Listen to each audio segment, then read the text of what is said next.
All right, of course we're at TRACELINE products here. And as you can see, some spilled right there, and you can see those little condenser lines, which it looks like off the back of an old refrigerator. And you can see the leakage there as we get over there. I just have it in the strobe. This is just for you guys with epilepsy. So if you're on the ground tweaking out, too bad. So there it's on full strobe. There you go. Let's shut it off. Here's the little guy. This is more like the Convoy brand. This size. Pretty good. It works good from a distance. Yeah, that's pretty damn decent. Okay, that works good. So we were just, Thomas and I were just talking about the strobe function on these lights, and the purpose of it is... There we go. Well, what nice it does is it gives you a bigger line of sight, effectively. The guy, when you have a static light, you know, and you're holding it in one spot, sure. But for the technician to, you know, to hold the light static. So the strobing light will stop pulsating smaller leaks you might normally miss. Will help your eye catch. That's what I thought it was a focal thing. I had everything to do with the eye, a trick of the eye. It brings more attention to the eye as well. That's what I thought. It's just your brain telling your eye, hey, there's something there, you know. Okay. Now let's go over PoE. PoE for hybrid only, right? Well, there are exceptions. So I like hearing that. Most of the world is fine with PoE for electric compressors, right? Whether it be hybrid or electric vehicle. Except Sandon and a few others still use a PAG or want to use a PAG in their electric. Yeah, so we've got two different versions.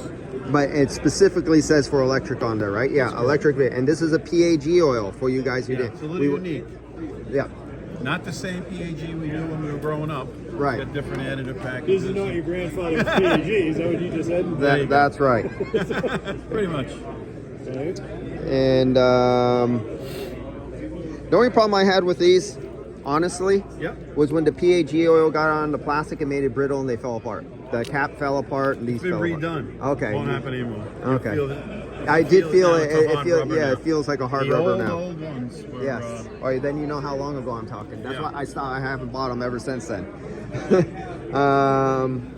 This looks better than your $3 Home Depot. Oh yes. There you go. Okay. Questions about this? Yeah. Here, take a new one for yourself. Oh wow! There we go. Hey, it looks like you guys are going to see me buy some of these just so I could do this. No problem. Tell us about this.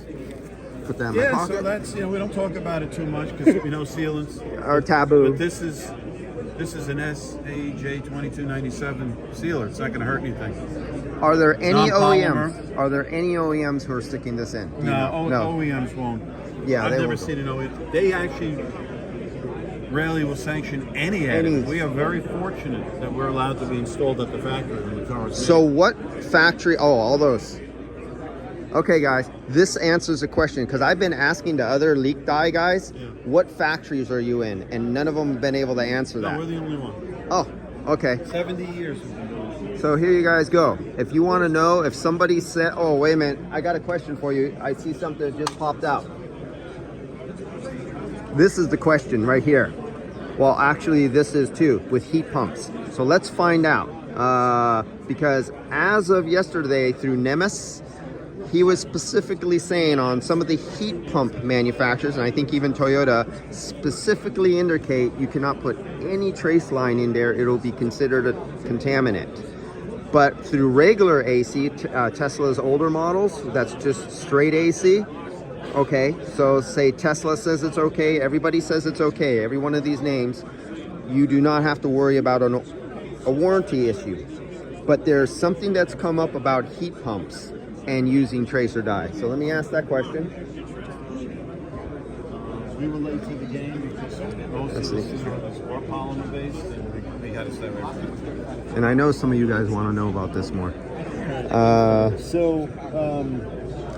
Tell me a little bit about when you get leak stop in one of these 8-ounce cans or something, okay? Are they using a different kind of leak stop now than they did years ago? Oh, yeah. The polymers? Well, it's not like red. Yes and no. It's not like Red Angel from 30 years. Remember Red Angel was the phone where it turned into jello and the whole system would literally turn into green jello. Yeah. That they don't do that no more. They're still selling Red Angel, but the other ones aren't doing that anymore. There's, you know, there's a mixed bag out there, like with everything else. Yeah. There's only about two people using this formula, and it's us and somebody else we supply it to. Somebody like that. That shall remain unnamed. Yeah. And it's in the aftermarket. You know, it's not from an OEM top-down situation. Okay. Yeah. All right. But guaranteed not to give up a recovery machine. It sounds like. Okay. It won't do anything different than the oil in the system does.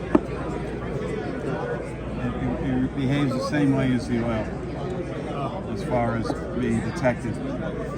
Now, let's say that you've got an evaporator leak. Yeah. Okay. So, what's the most effective way to deploy this? Well, the only way we can do it is. I'll be back on another video to the and ask that source question about heat basically pumps. just like you would the dye.